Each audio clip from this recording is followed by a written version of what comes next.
Proverbs. The old fox is caught at last. பல நாள் திருடன் ஒரு நாள் அகப்படுவான். Think before you act.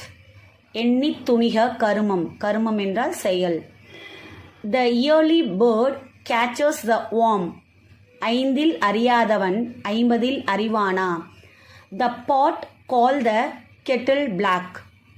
ஈயத்தை பார்த்து இளித்ததாம் பித்தளை. There are two sides for every coin. நாணயத்துக்கு இரு பக்கம் உண்டு. Think everybody alike. தன்னை போல் பிறரை நினை. The mills of God slow but sure. அரசன் அன்று கொள்வான், தெய்வம் நின்று கொள்ளும். The lawmaker should not be a lawbreaker.